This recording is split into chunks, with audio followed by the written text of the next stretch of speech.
فرزند زہرا یہ حالات برے ہیں۔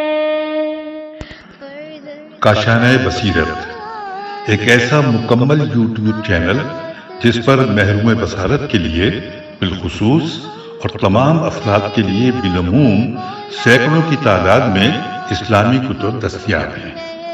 لہذا گزارش ہے کہ آپ اپنی ذمہ داری نبھاتے ہوئے کاشانۂ بصیرت کو سبسکرائب کرنے کے ساتھ ساتھ بیل آئیکن کو پریس کیجیے تاکہ آپ علم کے حصول کے ساتھ ساتھ مذہب اہل بیت کی اشاعت میں بھی اہم کردار ادا کرتے رہیں۔ کاشانۂ بصیرت، کاشانۂ بصیرت، کاشانۂ بصیرت۔ فرزند زہرا یہ حالات برے ہیں۔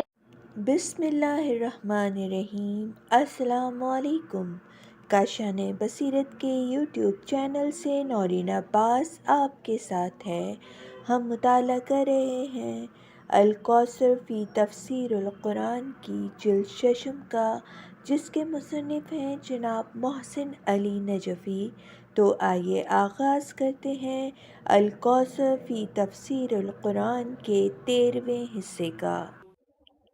وحشر لسليمان جنوده من الجن والإنس والطير فهم يوزعون۔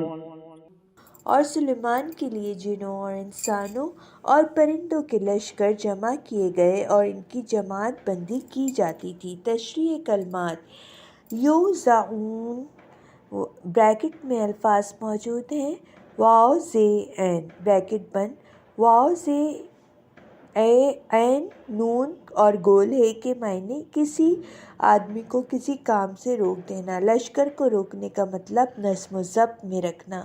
تفسیر آیات نمبر 1، حضرت سلیمان کو وہ بادشاہی عنایت ہوئی تھی جو کسی نبی کو نہیں ہوئی۔ ان کی بادشاہی کا دائرہ انسان کے علاوہ جنات اور پرندوں تک وسیع تھا۔ چنانچہ اس آیت میں صراحت کے ساتھ بیان فرمایا کہ ان کے لشکر میں جنات، انسان اور پرندے جمع تھے۔ اس صراحت کے خلاف تاویل کی ضرورت اس وقت پیش آتی ہے کہ ظاہری معنی مراد لینا ممکن نہ ہو۔ وَيَبْقَى وَجْهُ رَبِّكَ ذُو الْجَلَالِ وَالْإِكْرَامِ، اور صرف آپ کے صاحب عزت و جلال رب کی ذات باقی رہنے والی ہے۔ وجہ واو جیم اور گول ہے سے ذات مراد لینا اس لیے ضروری ہو جاتا ہے کہ صرف چہرہ باقی رہنا کوئی معنی نہیں رکھتا۔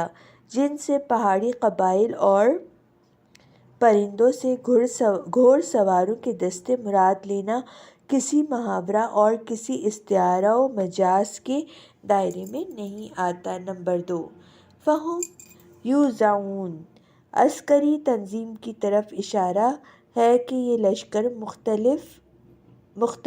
مختلف النوع ہونے کے باوجود اس میں جماعت بندی تھی، افراتفری کا شکار نہ تھا۔ اہم نکات: نمبر 1، جنات اور پرندے انسان کے لیے مسخر ہو سکتے ہیں۔ حتى إذا عتوا على واد النمل قالت نملة يا أيها النمل ادخلوا مساكنكم لا يحطمنكم سليمان وجنوده وهم لا يشعرون۔ یہاں تک کہ جب وہ چیونٹیوں کی وادی میں پہنچے تو ایک چیونٹی نے کہا، اے چیونٹیوں، اپنے اپنے گھروں میں گھس جاؤ، کہیں سلیمان اور ان کا لشکر تمہیں کچل نہ ڈالے اور انہیں پتہ بھی نہ چلے۔ تشریح کلمات یحطمنکم بریکٹ میں 3 الفاظ موجود ہیں، ہے توئے میم بریکٹ بند، الف لام ہے توئے میم، الحطم کے اصل معنی کسی چیز کو توڑنے کے ہیں، پھر کسی چیز کو ریزہ ریزہ کرنے اور روندنے پر بھی یہ لفظ بولا جاتا ہے۔ تفسیر آیات نمبر 1، حَلَّا اِذَا أَتَوْا عَلَى وَادِ النَّمْلِ وَادِ النَّمْلِ، النمل سے مراد چیونٹی ہے۔ چنانچہ معنی حقیقی پر محمول کرنے کے لیے کسی قرینہ و دلیل کی ضرورت نہیں ہے، پھر بھی آیت میں معنی حقیقی یعنی چونٹی ہی مراد لینے پر قرینہ بلکہ دلیل موجود ہے۔ پہلا قرینہ لَیَحْتِمَنَّکُمْ ہے کہ کہیں سلیمان تمہیں روند نہ ڈالیں۔ دوسرا قرینہ وَہُمْ لَا یَشْعُرُونَ ہے، چونکہ اگر النمل سے مراد قبیلہ نمل کے افراد ہوتے جیسا کہ بعض لوگ خیال کرتے ہیں تو ان کا کچلے جانے کا سلیمان کے لشکر کو پتہ ہی نہ چلے کیسے ہو سکتا ہے؟ پھر یہ گھروں میں گھسنے سے کیسے بچ سکتے ہیں؟ لہٰذا یقینی طور پر نمل سے مراد چونٹی ہے۔ مساکنکم سے مراد چونٹیوں کے بل ہیں۔ نمبر 2، فَأَنْتَ نَمْلَةٌ، ایک چونٹی نے کہا اے چونٹیوں اپنے بلوں میں گھس جاؤ، سلیمان اور ان کا لشکر تمہیں کچل نہ ڈالے۔ اس سے درج ذیل نکات سامنے آتے ہیں۔ نمبر 1، چونٹیوں میں رہنما اور رعیت کا نظام ہے جو احکام جاری کرتے ہیں اور ان پر عمل ہوتا ہے۔ نمبر 2، چونٹیوں میں افہام و تفہیم کا نظام موجود ہے۔ نمبر 3، چونٹی انسان کو ان کی خصوصیتوں کے ساتھ جانتی ہے، چنانچہ اس چونٹی نے سلیمان کا لشکر کہہ کر حضرت سلیمان کی شخصیت کا اظہار کیا کہ یہ لشکر ان کا ہے۔ وَهُمْ لَا يَشْعُرُونَ کہہ کر انسان اور چونٹی کی نسبت کا اظہار کیا کہ چونٹی کچل جائے تو انسان کو پتہ نہیں چلتا۔ فتبسم ضاحكا من قولها وقال رب أوزعني أن أشكر نعمتك التي أنعمت علي وعلى والدي وأن أعمل صالحا ترضاه وأدخلني برحمتك في عبادك الصالحين۔ اس کی بات سن کر سلیمان ہنستے ہوئے مسکرائے اور کہنے لگے پروردگارا، مجھے توفیق دے کہ میں تیری ان نعمتوں کا شکر بجا لاؤں جن سے تو نے مجھے اور میرے والدین کو نوازا ہے، اور یہ کہ میں ایسا صالح عمل انجام دوں جو تجھے پسند آئے، اور اپنی رحمت سے مجھے اپنے صالح بندوں میں داخل فرما۔ تشریح کلمات: تبسم، تے بے سین میم بریکٹ میں جو الفاظ موجود ہیں، بے سین میم بریکٹ بند، مسکرانا۔ ہنسی سے کم تر یعنی ہونٹ کشادہ کرنا۔ رسول اللہ صلی اللہ علیہ وسلم کے بارے میں آیا ہے بل کان ضاحکہ تبسم الحدیث، آپ کا مسکرانا ہی پوری ہنسی تھی۔ الضحک، الف لام ضاد ح ک بریکٹ میں جو الفاظ موجود ہیں، ضاد ح ک بریکٹ بند، ہنسنا۔ تبسم سے بیشتر دانتوں کے نظر آنے تک ہونٹ کا کھلنا، چنانچہ انبیاء علیہ السلام کی ہنسی تبسم یعنی مسکرانے تک محدود ہوتی ہے، اس کے بعد قہقہہ آتا ہے، لہٰذا فتبسم ضاحکا، ہنستے ہوئے تبسم کیا۔ یہی ہو سکتا ہے کہ تبسم ہی انبیاء کی ہنسی ہے، اس لیے تبسم کو ضحک کہا ہے۔ تفسیر آیات: نمبر 1، فتبسم ضاحکا من قولها، اس میں صراحت موجود ہے کہ حضرت سلیمان نے چونٹی کی باتیں سمجھ لیں۔ کیسے سمجھ لیں؟ اس کی کیفیت ہم نہیں سمجھ سکتے۔ پہلے آیت 16 کے ذیل میں بتایا کہ پیغمبران جو وحی الہی کی لطیف آواز سن لیتے ہیں، پرندوں اور حیوانوں کی زبان سمجھنا ان کے لیے نہ مشکل ہے نہ باعث تعجب، چونکہ پیغمبر اسے عام عادی قوت سماعت سے نہیں سنتے، وہ وحی اس قوت ادراک سے سنتے ہیں جو اس عام بشری قوت سماعت کے ماورا میں ہے۔ نمبر 2، وقال اوزعنی، عرض کیا پروردگار مجھے یہ توفیق دے کہ میں ان نعمتوں کا شکر ادا کروں جو تو نے مجھے اور میرے والدین کو عنایت کی ہیں۔ اس جملے میں درج ذیل نکات قابل توجہ ہیں۔ الف، شکر ادا کرنے کی توفیق خود اللہ کی طرف سے ملتی ہے، لہٰذا اگر کوئی کسی نعمت پر شکر کرتا ہے تو یہ بھی اللہ کی ایک نعمت ہے جس پر اسے شکر کرنا چاہیے۔ اگر شکر ادا ہو گیا تو یہ بھی اللہ کی ایک نعمت ہے جس پر شکر کرنا چاہیے۔ اس طرح یہ سلسلہ ختم نہیں ہوتا، لہٰذا اللہ کے شکر کا حق ادا نہیں ہو سکتا۔ یہاں سے ہے وَمَن يَشْكُرْ فَإِنَّمَا يَشْكُرُ لِنَفْسِهِ، اور جو شکر کرتا ہے وہ اپنے فائدے کے لیے شکر کرتا ہے۔ بے وَعَلَى وَلَدِيَّ، انسان کو ان نعمتوں کا بھی شکر ادا کرنا چاہیے جو اس کے والدین کو ملی ہیں، چونکہ اولاد کی قسمت والدین کی قسمت سے منسلک ہوتی ہے اور انسان کی شخصیت پر والدین کے وراثتی اور تربیتی نقوش ثبت ہوتے ہیں۔ نمبر ج، حضرت سلیمان کی والدہ کو قرآن ان بہتانوں سے پاک قرار دیتا ہے جو توریت میں ان پر عائد کیے گئے ہیں۔ نمبر 3، وَأَنْ عَمَلَ صَالِحًا تَرْضَاهُ، عمل صالح اس وقت ہوتا ہے جب یہ عمل موجب رضایت رب واقع ہو۔ حضرت سلیمان اپنے اقتدار و سلطنت کو رضائے رب کے حصول میں صرف کرنے کی دعا کر رہے ہیں۔ نمبر 4، وَأَدْخِلْنِي بِرَحْمَتِكَ فِي عِبَادِكَ الصَّالِحِينَ، اللہ کے بعض خاص صالح بندے ہوتے ہیں کہ تمام انبیاء یہی دعا کرتے ہیں کہ ان صالح بندوں میں ان کا شمار ہو۔ اہم نکات۔ نمبر 1، نعمت کے بعد شکر نعمت کی توفیق بھی ہے، ایک نعمت بھی ہے۔ نمبر 2، والدین پر اللہ کی نعمت اولاد پر نعمت ہے۔ نمبر 3، رضائے رب اور صالح بندوں میں شمار ہونا انبیاء کی منزل ہے۔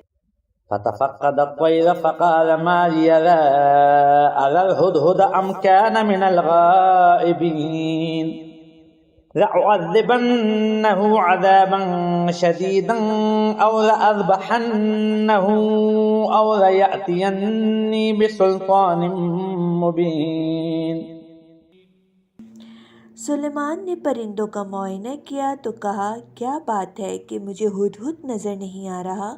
کیا وہ غائب ہو گیا ہے؟ میں اسے ضرور سخت ترین سزا دوں گا یا میں اسے ذبح کر دوں گا، مگر یہ کہ میرے پاس کوئی واضح عذر پیش کرے۔ یہاں پہ اس آیت کے حوالے سے دو جو ہیں نشانیاں دی گئی ہیں۔ نمبر 3، آیت نمبر 3 لقمان، یعنی نمبر 1 جو وضاحت کی گئی ہے، آیت نمبر 3 لقمان اور 12، اچھا، اور نمبر 2 پہ جو وضاحت کی گئی ہے توریت میں آیا ہے حضرت سلیمان کی والدہ اور اوریا کی بیوی تھیں۔ حضرت داؤد نے معاذ اللہ اس کے ساتھ ناجائز تعلقات قائم کیے اور اوریا کو حیلہ و بہانے سے قتل کر لیا اور اس کی بیوی کو اپنی زوجات میں شامل کیا۔ سلیمان اس عورت سے پیدا ہوئے۔ تشریح کلمات۔ وتقدّا، بریکٹ میں الفاظ ہیں فے قاف دال، بریکٹ بند، کسی غائب چیز کا طلب کرنا، معائنہ کرنا۔ تفسیر آیات۔ وتقدّا الطَّيْرَ، حضرت سلیمان نے پرندوں کا معائنہ کیا تو ہدہد نظر نہیں آیا۔ اس کا مطلب یہ نہیں ہوگا کہ دنیا بھر کے تمام پرندے ان کی زیر سلطنت ہوں، بلکہ ہو سکتا ہے زیر زمین پانی کا کھوج لگانے کے لیے ہدہد سے کام لیا جاتا ہو، چونکہ کہا جاتا ہے کہ ہدہد کو زیر زمین پانی نظر آتا ہے، وہ کسی جگہ اپنا پر ہلائے وہاں زیر زمین پانی ہوتا ہے، چنانچہ یہی بات روایات میں بھی آئی ہے۔ ہدہد زیر زمین پانی کو اسی طرح دیکھتا ہے جس طرح تم شیشی میں تیل دیکھ لیتے ہو۔ ہدہد کو نہ مارو، یہ سلیمان کے لیے پانی کا کھوج لگانے والا تھا، یہ جانتا ہے پانی دور ہے یا نزدیک۔ نمبر 2، امکانہ من الغائبین، کیا یہ ہدہد غائب ہونے والوں میں ہے؟ اس سے معلوم ہوا کہ پرندوں کی غیب و حضور پر مشتمل عسکری تنظیم تھی، اور ساتھ یہ بھی معلوم ہوتا ہے غائب ہونا خلاف ورزی تھی۔ نمبر 3، لَأَعْذِبَنَّهُ عَذَابًا شَدِيدًا، ہدہد کا غیر حاضر رہنا خلاف ورزی تھی، ساتھ یہ معلوم ہوتا تھا کہ اسے حاضر ہونا پڑے گا، ورنہ لَأُعَذِّبَنَّهُ، میں اسے سزا دوں گا نہ فرماتے۔ نمبر 4، أَوْ لِيَأْتِيَنِّي بِسُلْطَانٍ مُبِينٍ، یا وہ اپنے غائب ہونے پر کوئی معقول دلیل پیش کرے گا۔ اس سے معلوم ہوتا ہے کہ یہ پرندہ حضرت سلیمان کے زیر نگیں ایک مکلف فرد کی طرح ڈیوٹی دیتا تھا، جسے خلاف ورزی پر سزا دی جاتی ہے اور معقول عذر پیش کرنے پر سزا معاف ہو جاتی ہے۔ مجمع البیان نے اس سوال کا جواب یہ دیا ہے، پرندے کا بولنا اور اسے اپنے زمانے میں مکلف بنانا حضرت سلیمان کا معجزہ ہے، اس لیے اسے سزا دینا درست ہوا۔ کیا حیوانات مکلف ہیں؟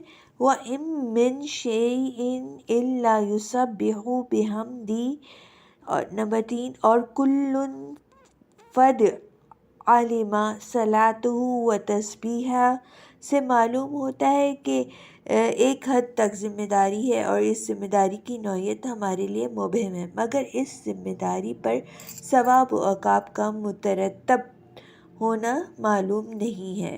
فمكث غير بعيد فقال أحطت بما لم تحط به وجئتك من سبأ بنبأ يقين۔ زیادہ دیر نہیں گزری تھی کہ اس نے حاضر ہو کر کہا، مجھے اس چیز کا علم ہوا ہے جو آپ کو معلوم نہیں، اور ملک سبا سے آپ کے لیے ایک یقینی خبر لے کر آیا ہوں۔ تشریح کلمات: سبا یمن کے ایک شہر کا نام ہے جو اس زمانے میں دارالخلافہ تھا۔ تفسیر آیات: نمبر 1، فَمَكَثَ غَيْرَ بَعِيدٍ، زیادہ دیر نہیں گزری۔ میم کاف سے مکث کا تعلق حضرت سلیمان سے ہے۔ نمبر 2، أَحَطْتُ بِمَا لَمْ تُحِطْ بِهِ، مجھے اس چیز کا علم ہوا ہے جس کا آپ کو علم نہیں۔ اس جملے میں 2 نکتے قابل توجہ ہیں۔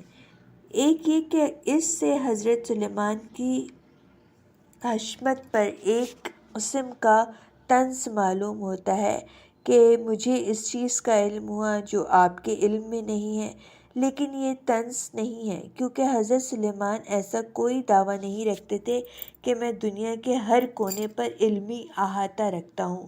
دوسرا نکتہ یہ ہے کہ انبیاء کے لیے ضروری نہیں کہ ہر چیز ان کے احاطہ علمی میں آ جائے۔ إني وجدت امرأة تملكهم وأوتيت من كل شيء ولها عرش عظيم، میں نے ایک عورت دیکھی جو ان پر حکمران ہے، اور اسے ہر قسم کی چیزیں دی گئی ہیں، اور اس کا عظیم الشان تخت ہے۔ تفسیر آیات: ہدہد کے ان کلمات سے حضرت سلیمان کی مملکت کی محدودیت کا اندیا مل جاتا ہے۔ اول یہ کہ اگر سلیمان کے بارے میں وَأُوتِینَا مِن كُلِّ شَيْءٍ ہے، ہمیں ہر چیز عنایت ہو گئی، تو اس خاتون کے لیے وَأُوتِیتَ مِن كُلِّ شَيْءٍ، اسے ہر قسم کی چیزیں دی گئی ہیں۔ دوسرا یہ کہ اس کا تخت عظیم ہے۔ ممکن ہے اس بات کی طرف اشارہ ہو کہ آپ کے تخت سے اس عورت کا تخت عظیم ہے۔ وجدتها وقومها يسجدون للشمس من دون الله وزين لهم الشيطان أعمالهم فصدهم عن السبيل فهم لا يهتدون۔ میں نے دیکھا کہ وہ اور اس کی قوم اللہ کو چھوڑ کر سورج کو سجدہ کرتے ہیں، اور شیطان نے ان کے اعمال ان کے لیے خوشنما بنا رکھے ہیں، اور اس طرح ان کے لیے راہ خدا کو مسدود کر دیا ہے، پس وہ ہدایت نہیں پاتے۔ تفسیر آیات: نمبر 1، یسجدون للشمس، قدیم تاریخ سے قرآن کی تائید ہوتی ہے کہ قوم سبا کا مذہب آفتاب پرستی کا مذہب تھا۔ ہدہد کا یہ کہنا کہ یہ لوگ اللہ کو چھوڑ کر آفتاب پرستی کرتے ہیں ایک عاقل اور تربیت شدہ موحد بلکہ تعلیم یافتہ انسان کی طرف معلوم ہوتا ہے۔ نمبر 2، وَزَيَّنَ لَهُمُ الشَّيْطَانُ أَعْمَالَهُمْ، شیطان نے ان کے اعمال خوشنما بنا دیے ہیں۔ اگرچہ سیاق کلام کے مطابق یہ بھی ہدہد کا کلام ہے، لیکن مضمون کلام پیغمبرانہ ہے، لہٰذا یہ جملہ اللہ کا ہو سکتا ہے، چنانچہ فَهُمْ لَا يَهْتَدُونَ اس پر قرینہ بن سکتا ہے۔ ألا يسجدوا لله الذي يخرج الخبأ في السماوات والأرض ويعلم ما تخفون وما تعلنون، کیا وہ اللہ کے لیے سجدہ نہیں کرتے جو آسمانوں اور زمین کی پوشیدہ چیزیں نکالتا ہے اور وہ تمہارے پوشیدہ اور ظاہری اعمال کو جانتا ہے؟ تفسیر آیات نمبر 1، الذی یخرج الخبأ، وہ ذات لائق سجدہ ہے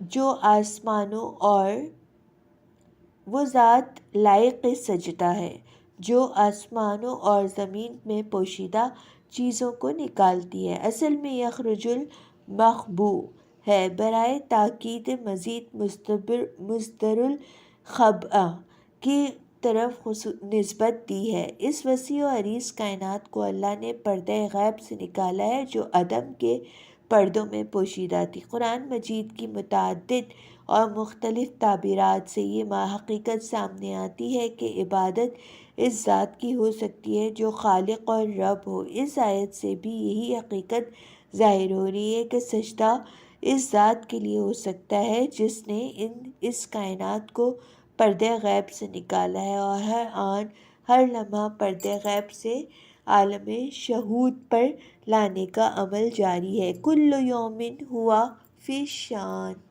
اللہ لا الہ الا هو رب العرش العظیم، اللہ کے سوا کوئی معبود نہیں، وہی عرش عظیم کا مالک ہے۔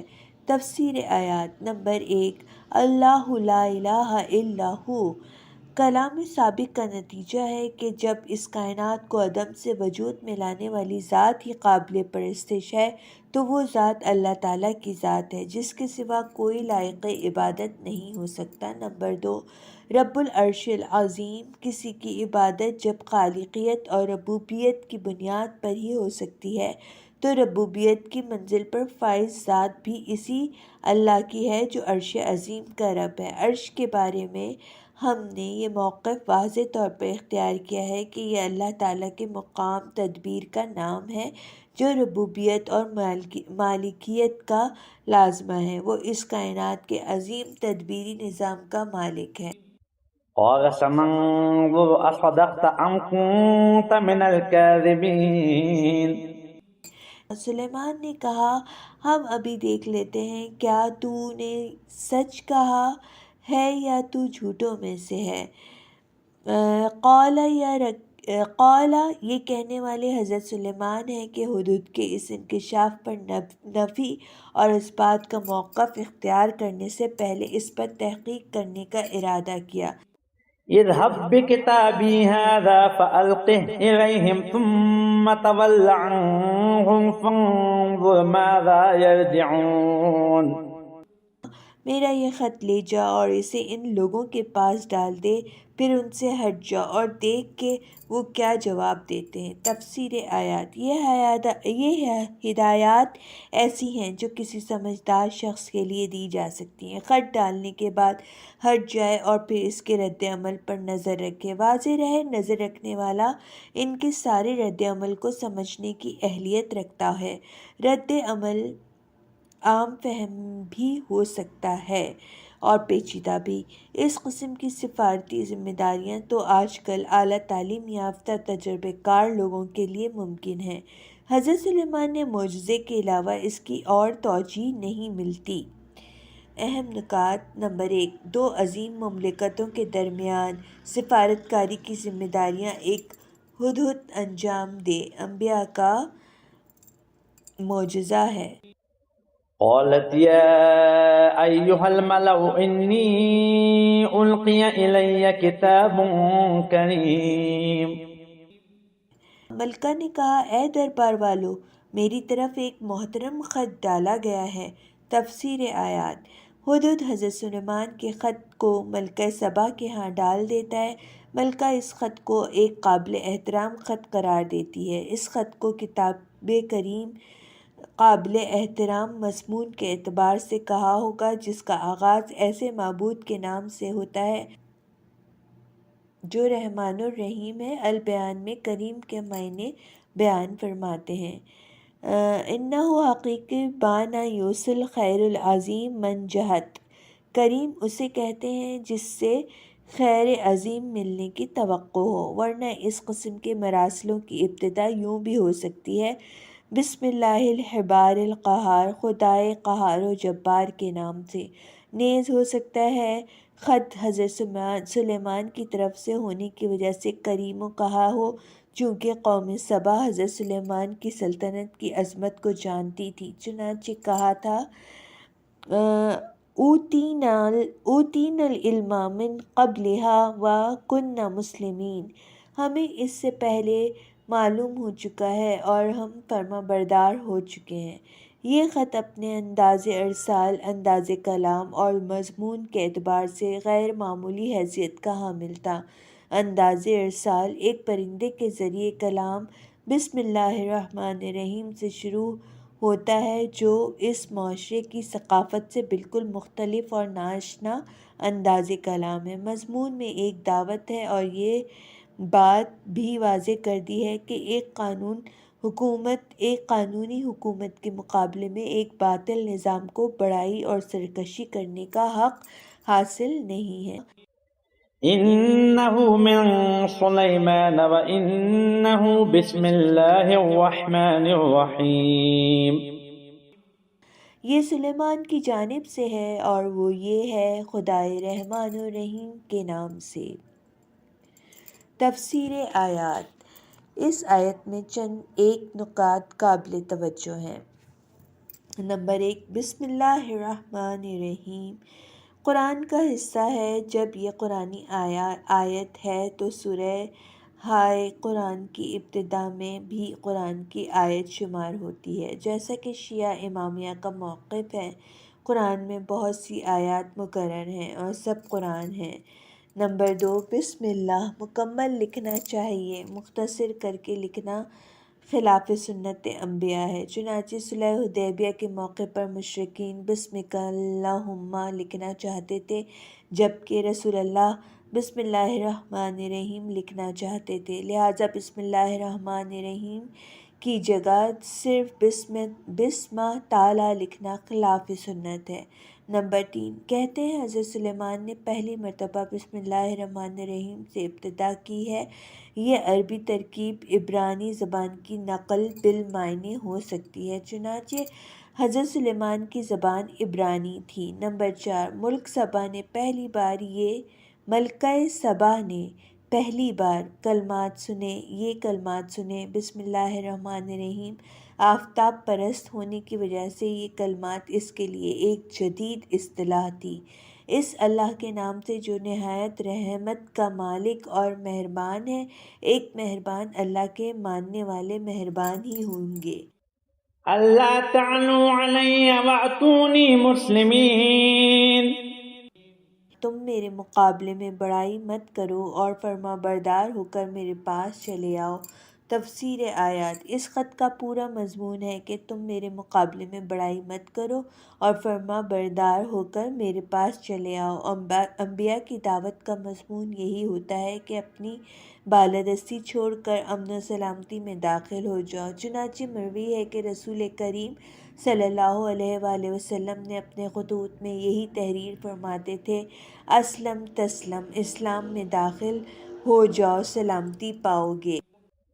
قالت يا أيها الملأ أفتوني في أمري ما كنت قاطعة أمرا حتى تشهدون.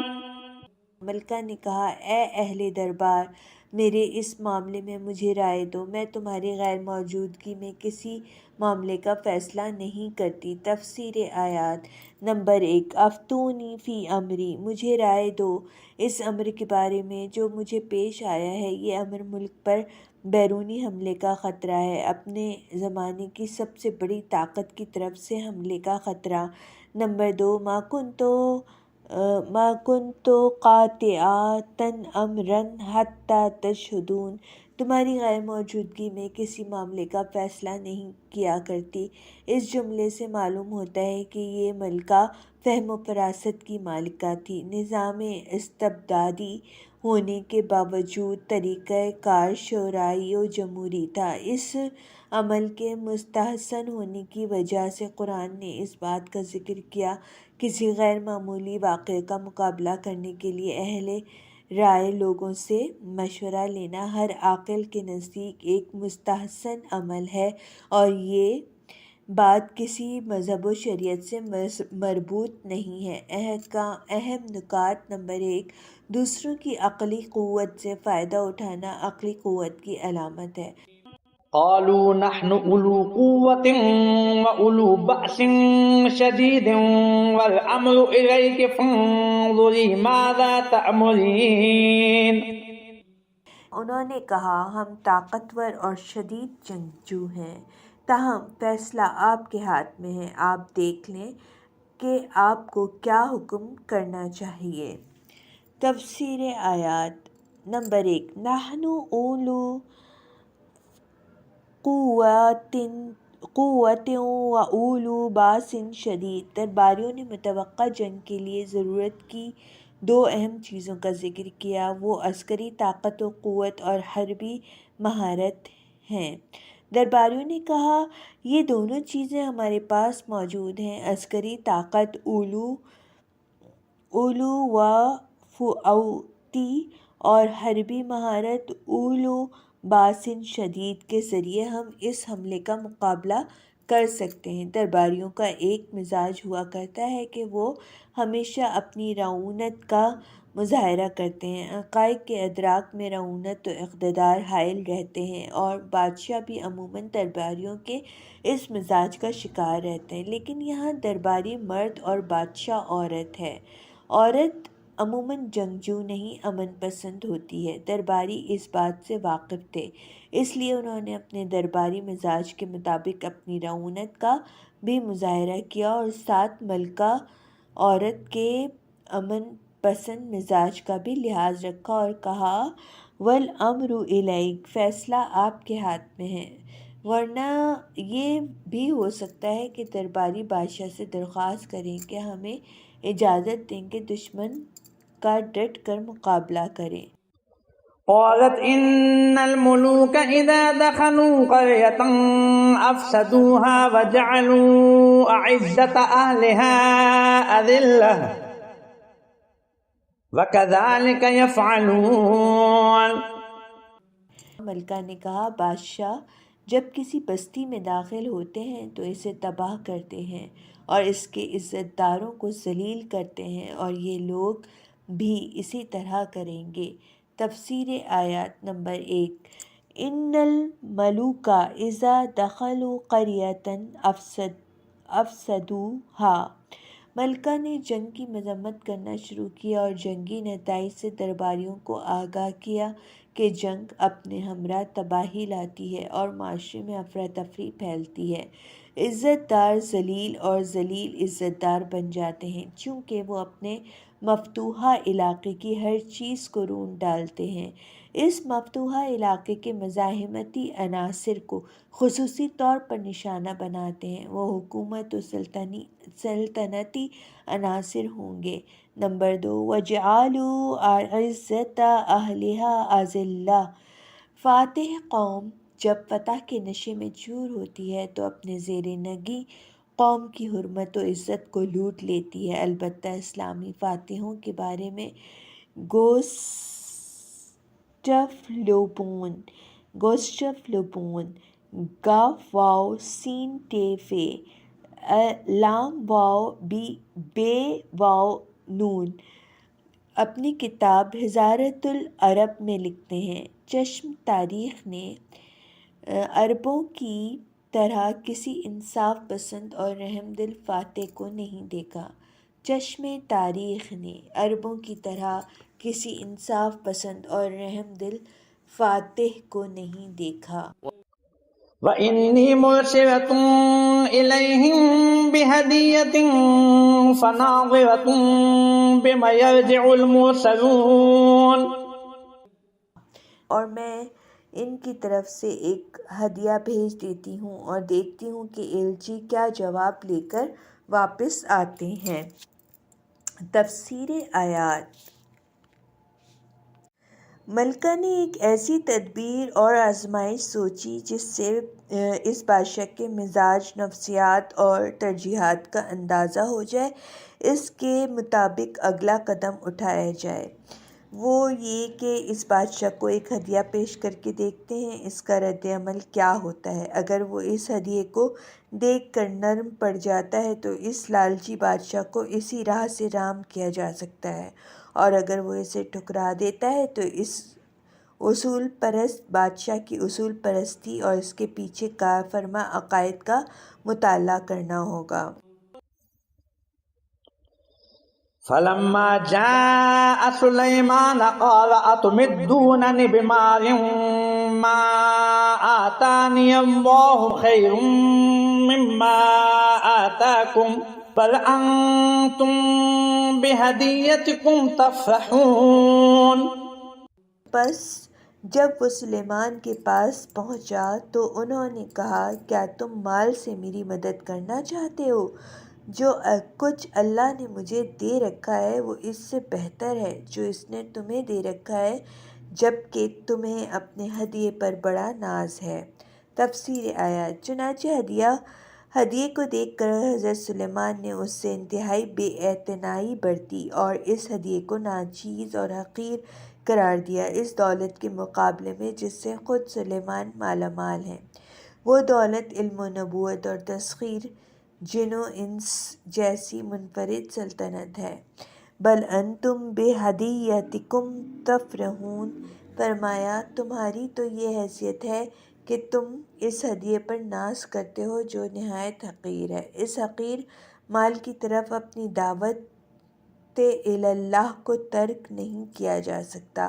حضرت سلیمان نے جب ان کے تحائف بڑی حقارت کے ساتھ مسترد کیے تو ملکہ سبا پر یہ بات واضح ہو گئی کہ یہ مسئلہ کشور کشائی اور مال و دولت کا نہیں ہے۔